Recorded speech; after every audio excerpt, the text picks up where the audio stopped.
We have enough supply of shale gas that could keep us running for years and years to come. But we made a political decision to rely on cheap Russian gas because of the domestic opposition to fracking. So these are all policy choices that we have consciously made over the years that resulted in incredibly high price levels. Welcome to the IEA podcast. My name is Lesh and I'm the head of public policy here at the IEA. Each week, this podcast asks a tantalizing policy question to a top political and economic thinker.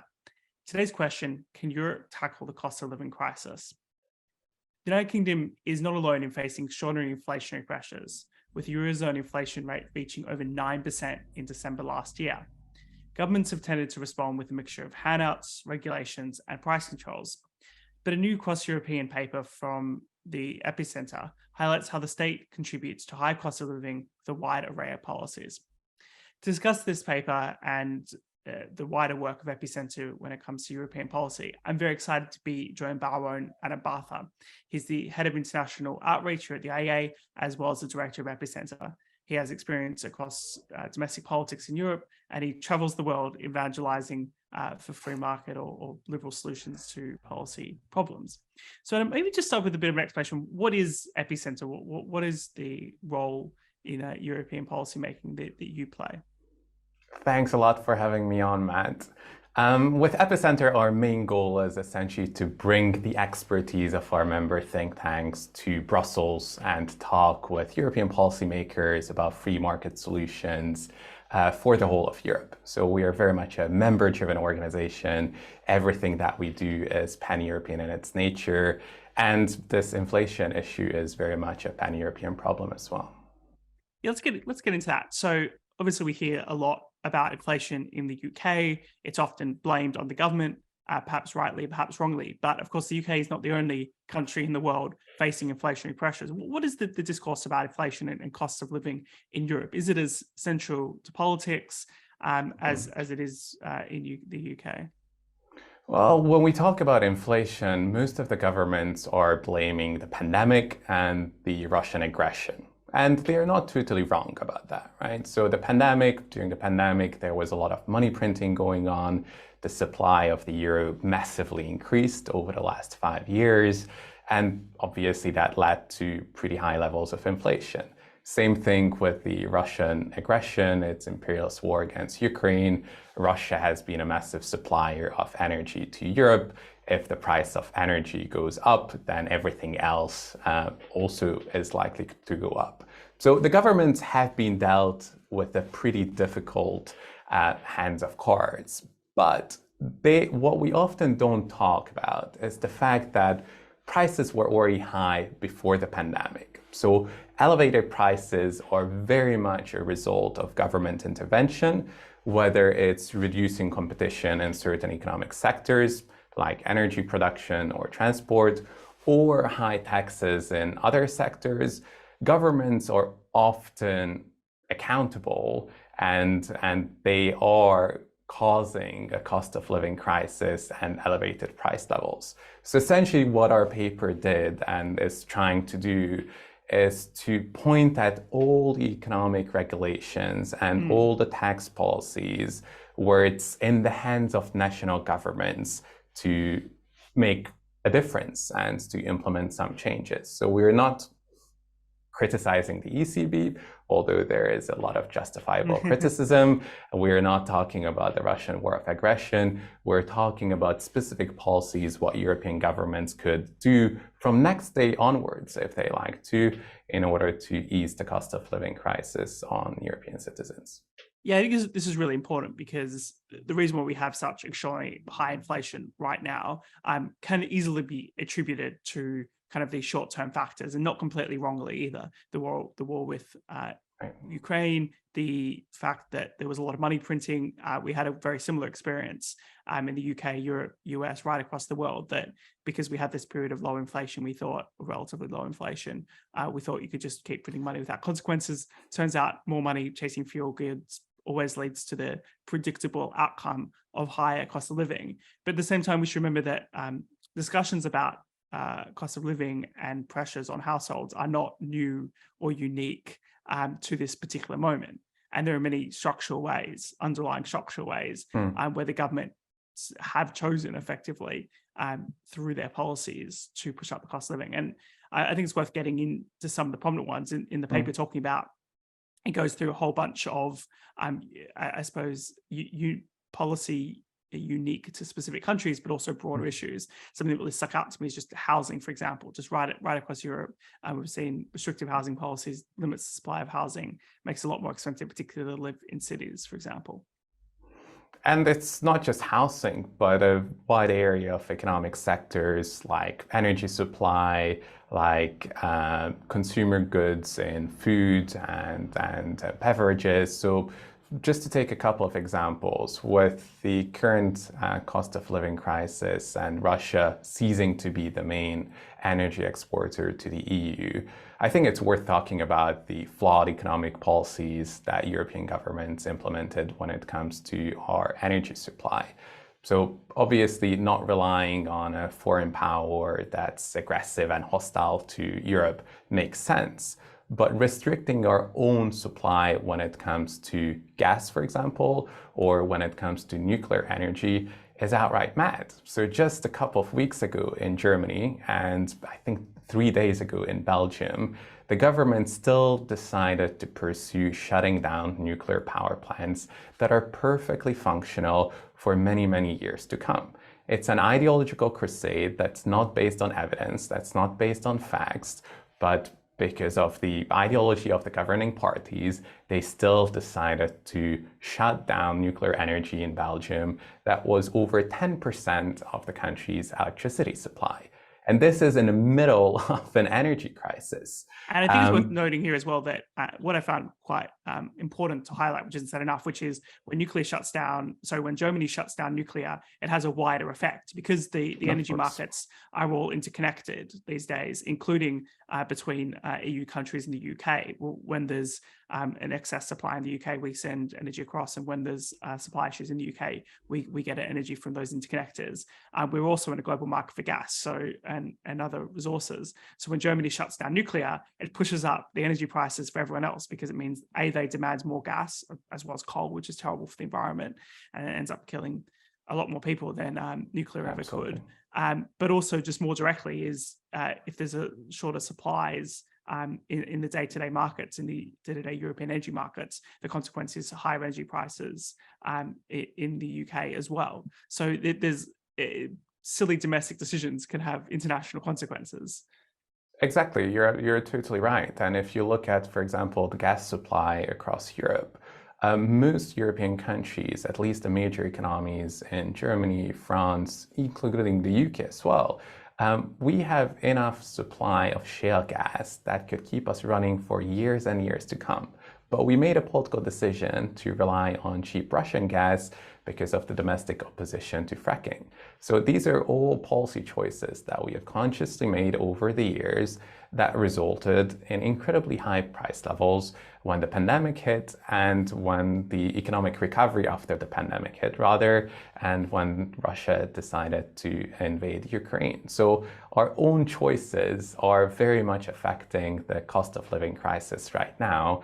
But the good news is that these are possible things to reverse. We made these bad decisions in the past, but it doesn't need to be like this in the future. So I think it's worth talking about what are the certain economic decisions that could be implemented by national governments to reduce price levels. And energy liberalization is very much that. Yeah, before we get into that, a little bit more of the pessimism, which is just some of the existing kind of responses from the EU. I noticed the EU's putting up an EU-wide minimum wage. I think EPICENTER has done a paper on, so has introduced a complex system of energy minimum prices. What are the kind of some of the potential risks there when it comes to these other responses to the cost of living crisis, where we try to deal with the symptoms rather than the causes? We try to manipulate prices and prevent the price signal from effectively functioning. Well, unfortunately, this has been the immediate response in quite a few European countries. So just to take the example of my home country, originally born and bred in Budapest, Hungary. Hungary was one of the first to implement price caps on a very wide sector or a very wide group of consumer goods. So it's not just energy price caps that have been implemented. There have been price caps on fuel. There are currently price caps in place on basic food items like chicken or like cooking oil. And as any economist would tell you, what do price caps achieve? Well, shortages. And that's what happened in Hungary immediately after these price caps have been introduced. A lot of the grocery stores decided not to sell certain consumer goods.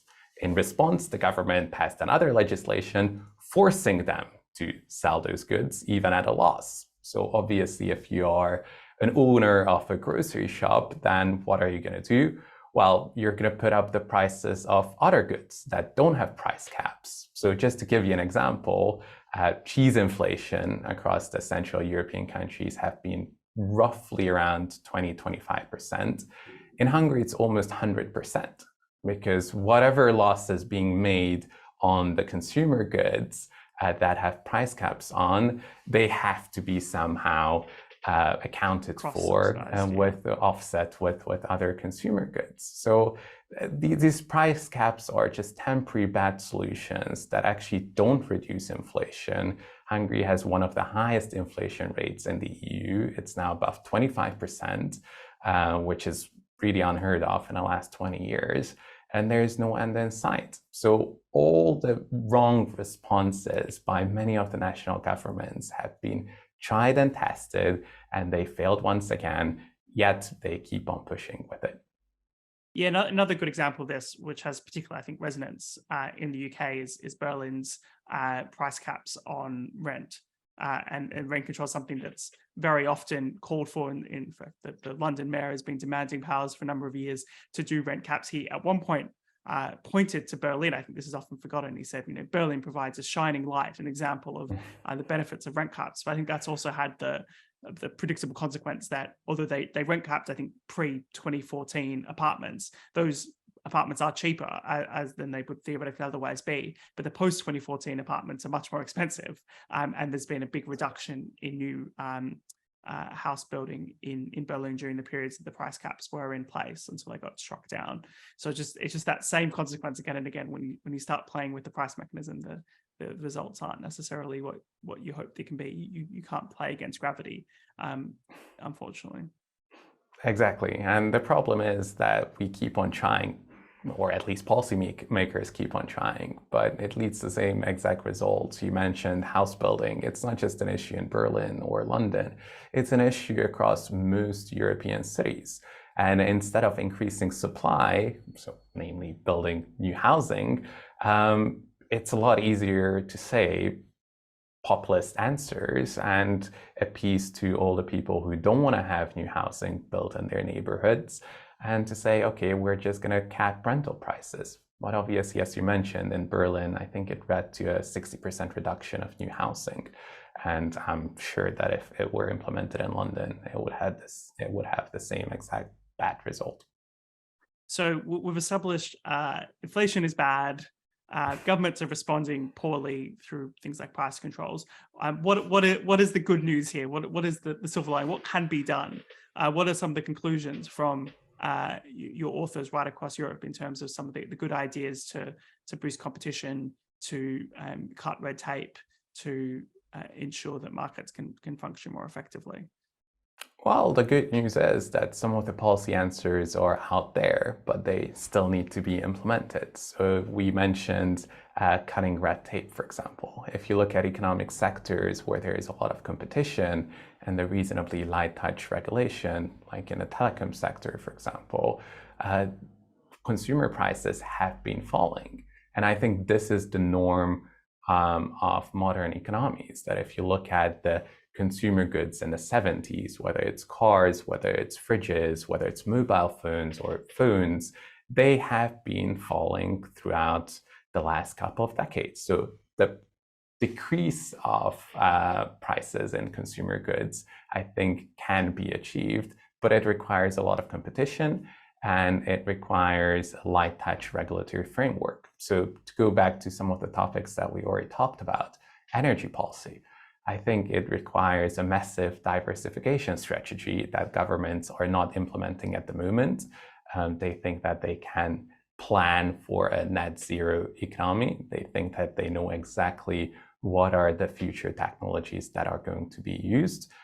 And they just pursue that with state subsidies and with essentially outlawing a lot of different energy production mechanisms. So I think the answer is liberalization and allowing technological innovation to happen. If you look at the UK, we are currently banning onshore wind, for example. And that's not just an issue in the UK, that's an issue in Hungary, that's an issue in many European countries where there is a de facto ban on onshore wind. There is a de facto ban on nuclear energy. If all of these methods of producing energy and electricity are actually environmentally friendly and cost efficient, it seems totally mental to me that we are outlawing these methods of production. And that applies to other economic sectors as well. We are artificially restricting competition in the agriculture sector, for example. So those of you who may be familiar with the EU's Common Agricultural Policy, essentially half the EU's budget goes towards subsidizing agriculture producers across the continent. But that comes at a price. We are subsidizing inefficient producers back home and restricting imports into the EU. So Africa, next door, major neighbor of many European countries, they would love to export many of their agriculture goods for much more competitive prices than what we can do. But we have quotas in place, we have trade restrictions and trade barriers in place, and we're not allowing these imports to arrive onto our shores. And essentially that leads to much higher price levels for average consumers in German, French, or Italian shops. And obviously it's the poorest segments of our society that feels the burden of these high price levels the most. So I think it's incredibly unfair to them and incredibly unfair to some of our neighbors who would love to help us out and bring produce that's at much more cost-efficient prices. Yeah, there's some very interesting research I've seen that because lower-income consumers are more likely to purchase goods that are highly regulated and have resulting high costs, that there's a direct larger impact on lower income households. I think a relatively positive story in terms of reform in Europe is in relation to competition in long distance rail, where EU-wide regulation, whether or not you think that's the right way to make policy, in this case has enabled a lot more open access competition on railway links across Europe. And there's been some discussion about Madrid, Barcelona, for example, having 4 different railway providers compete with each other, more reliable service at lower prices, and just the effective outcomes of having more competition rather than kind of stagnant monopolistic rail lines, which you tend to get more commonly.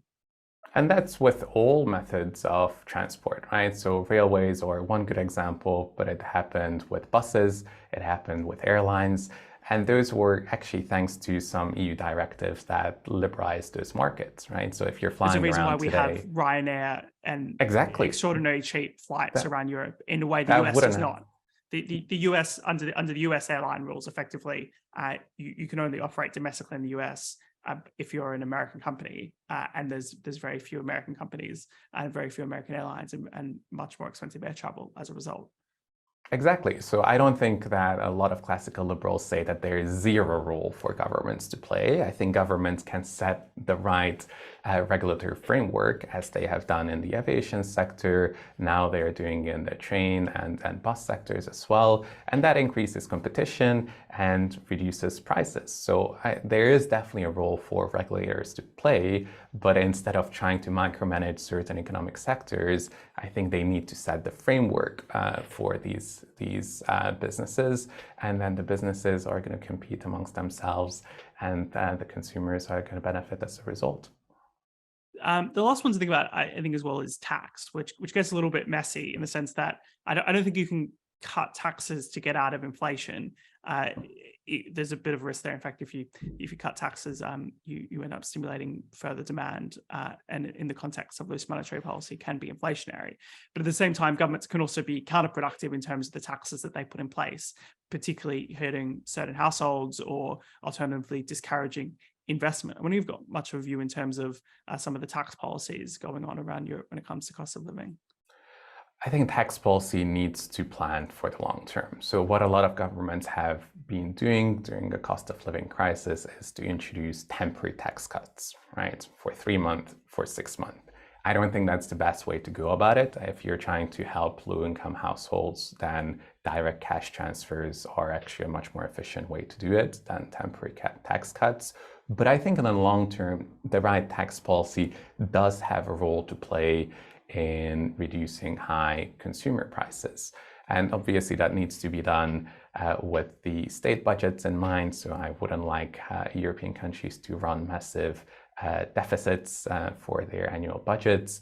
But if you look at France, for example, France is taxing taxes. So what it means in practice that they are calculating the VAT not on the value, on the original value of the product, but after the product already has excise duties on, for example. So if you're paying for fuel at a gas station in Paris, then you're going to pay VAT based on the price that already includes excise duties and many other environmental duties, rather than paying VAT. You're putting tax on tax, effectively. Exactly. So that's not a value-added tax anymore. That's a totally different thing. So I think simplifying these tax systems and then ensuring that if you have environmental goals, sure, tax CO2. I don't think that a lot of classical liberals are necessarily questioning that. But I think creating tax systems that are easily calculable and that are not specifically trying to punish certain consumers, but they are more planned for the long term, I think that would be the goal for classical liberals. And we have a long way to go in order to achieve that in most European countries. Yeah.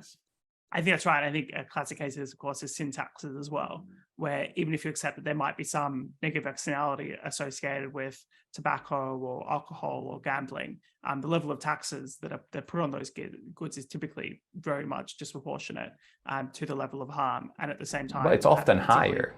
Yeah, much higher, significantly higher, as our colleague Chris Snowden has shown. And the result is that hurts lower income households, the ones who are most likely to be consuming some of those goods in high quantities. And I think it's important to tax certain things that have negative externalities, but a negative impact on consumers is not the same as negative externalities from a whole societal perspective, right? So if I would be a massive alcoholic and smoker, sure, I would be killing myself, but I'm not killing my neighbor. But if I'm driving around with a massive truck in the city center of London, that has, of course, negative externalities. So I think the sin tax discussion is separate from the discussion of regular taxation. And you're totally right. I think sin taxes are just, the overbearing arm of the nanny state trying to push individuals in a specific direction without the need to do it from a societal perspective. Yeah, nudge plus, not really nudge anymore when you're forcing behavior. Well, on that note, thank you so much, Adam Bartha from the IEA and the Director of EPICENTER, for a very fascinating discussion about cost of living with a bit of a broader scope across Europe. If you are enjoying this podcast, please do subscribe on your chosen podcast provider or subscribe to our IEA London YouTube channel. If you'd like to support the IEA or EPICENTER, please do visit iea.org.uk. Well, if you enjoyed that conversation, why not watch one of these other videos?